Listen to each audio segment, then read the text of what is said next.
Bismillahirrahmanirrahim. Assalamualaikum warahmatullahi wabarakatuh. Alhamdulillah, sahabat KKC yang saya banggakan. Sebuah kisah yang sangat menyentuh sempat viral di jaringan media sosial. Yang mungkin sahabat KKC sudah sempat membacanya sebelum saya menceritakan ulang kisah tersebut. Kisah itu menceritakan seorang suami istri yang hidup dalam keterbatasan. Kita sebutlah mereka hidup dengan kemiskinan. Yang suatu hari, keluarga sang istri mengundang keduanya untuk makan bersama. Yang takdirnya, istri tersebut berasal dari kalangan menengah ke atas. Singkat cerita, keduanya hadir berkumpul bersama keluarga besar sang istri yang kemudian pada saat waktunya untuk makan besar, sang suami bertanya kepada ibu mertuanya karena dia tidak mendapati sosok istri di tengah-tengah keluarga besarnya. Maka sang ibu mertua mengatakan bahwa istrinya ada di dapur mencari kacang karena katanya sang istri sudah bosan menikmati dan mengkonsumsi makanan-makanan yang mahal, daging dan sejenisnya. Sehingga dia kemudian mencari makanan-makanan sederhana, ya, karena menutupi rasa bosannya akan konsumsi makanan-makanan mahal di saat dia berada di rumah suaminya.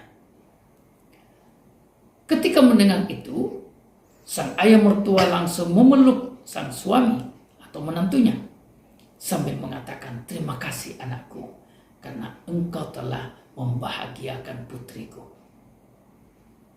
Sesampai di rumah, sang suami langsung memeluk istrinya dan kemudian mengucapkan terima kasih yang sebesar-besarnya karena sang istri telah menutupi keadaan mereka yang sebenarnya dengan berpura-pura menjadi orang kaya di hadapan keluarga besarnya. Sahabat KKC yang saya hormati, mungkin ada yang mengatakan bahwa cerita itu fiktif, cerita itu tidak nyata, cerita itu rekayasa atau rekaan. Tetapi saya ingin menarik benang hijaunya dengan firman Allah Subhanahu wa Ta'ala yang terdapat di dalam surah Al-Baqarah ayat 187.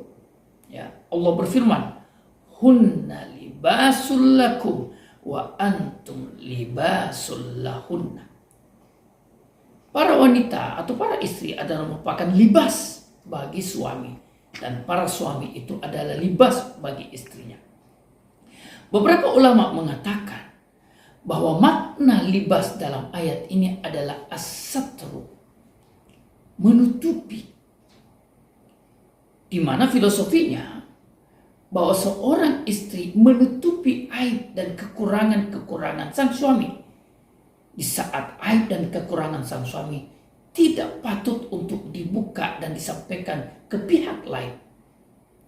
Dan suami adalah penutup aib dan kekurangan istrinya jika memang itu harus dilakukan, dan keduanya tidak mendapatkan manfaat jika membuka aib sang istri.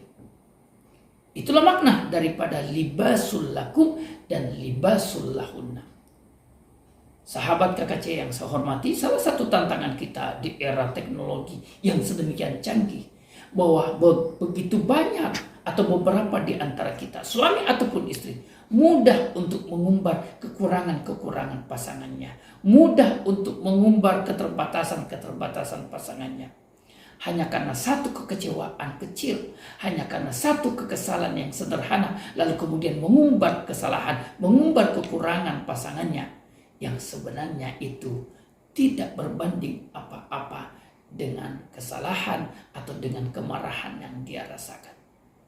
Kemarahan bisa menghilang, kekesalan bisa memudar, tapi ketika Anda sekali mengumbar kekurangan pasangan, maka ada yang mengatakan jejak digital tidak bisa terhapus.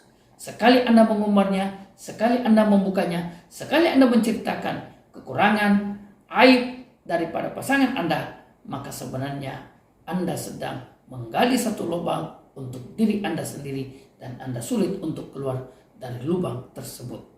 Mudah-mudahan kita terhindar dari penyakit atau dari kecenderungan, dari karakter yang suka mengumbar ya kekurangan pasangan hanya karena kesalahan atau hanya karena kekesalan yang tidak berarti. Na'udzubillahi min dzalik. Wallahu taala alam. Assalamualaikum warahmatullahi wabarakatuh.